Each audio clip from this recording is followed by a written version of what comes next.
Здравейте, аз съм Николас и правя това видео, понеже искам да започна една нова серия, в която ще споделя моето пътешествие с създаване на нов бранд, вече сигурно номер 10, като всеки ден смятам да пускам видеа, това е моят чалендж към мен, апдейтвайки какво става, как върви, върху какво работя, и ще съм напълно честен и откровен с резултати, какво съм създал, дали съм работил нещо въобще и колко се придържам към плана.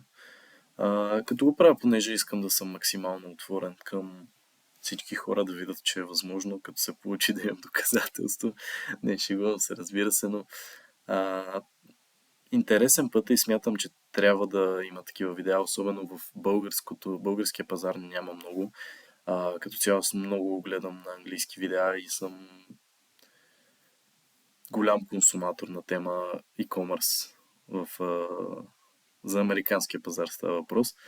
Като целта с моят бранд е да е точно на американския пазар, понеже там е развито. Нали? Разбира се, може да го развием и към Европа, ако върви доста добре, но за сега искам там да почна, понеже там реално виждам потенциал за развитие.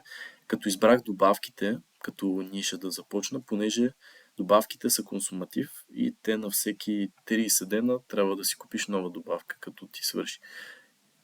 И тук идва възможността да правиш всеки месец пари като бранд, ако хората ти вярват, ако могат да ти се доверят. Като целта ми е да имам висока всеки месец доходи от точно такива хора, понеже рекламите стават все по-скъпи, както знаем, и е все по-трудно да достигаш нови клиенти. Като целта ми е да имам висока средна покупателна стойност с премиум бранд, да изглежда наистина много качествен и хората биха му се доверили и затова да искам и по-висока цена, което ще им позволи да имам много високи марджини, с които ще мога да давам повече пари, за да си прибавям нови клиенти, което отново ще ги реинвестирам в маркетинг. Като цяло е един цикъл. Както не си спомням кой го беше казал, този, който може да даде най-много пари, за да привлече нов клиент, той е печеливша, като това е моята стратегия накратко. Да, избрах добавките, мисля в нея да се развивам, както казах, и под добавките съм избрал още по-нишово го направих, специално за жени в даден период. Не искам да споделям, понеже хората могат да разберат за какво става въпрос, така и да намерят добавката, но е нова добавка.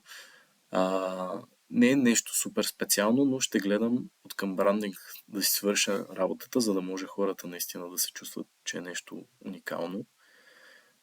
Като за supplier ще използвам Supplyful, сигурно сте ги чували. Private Label са, правиш си дизайн на стикера отзаде, който самия бранд си го правиш и те ти го принтират и го доставят към клиента и аз само трябва да се занимавам с маркетинга като цяло. Като да, това е ден едно, разказах ви за моята стратегия. Утре мисля да говоря за маркетинг проучването, за пазарното проучване, иска да кажа. Аватара на клиента ми, каква е офертата. Ще видя дали ще ги споделя, понеже не искам всичко да го правя публично, но ще преценя и да. Благодаря ви, че гледахте това видео. Надявам се да ви е харесало. Ако имате някакви предложения в коментарите, се чувствайте спокойни да ги предложите. Ако има някой, който иска да ми помогне с нещо, да се развиваме заедно, да се чувства свободен. Аз съм млад, развивайки се, търся други хора като мен, особено тук в нашата мила страна. Като да, това е моята идея. Надявам се да ви е харесала поредицата, която тепърва ще излиза да ви хареса, имам предвид. И да, хубав ден!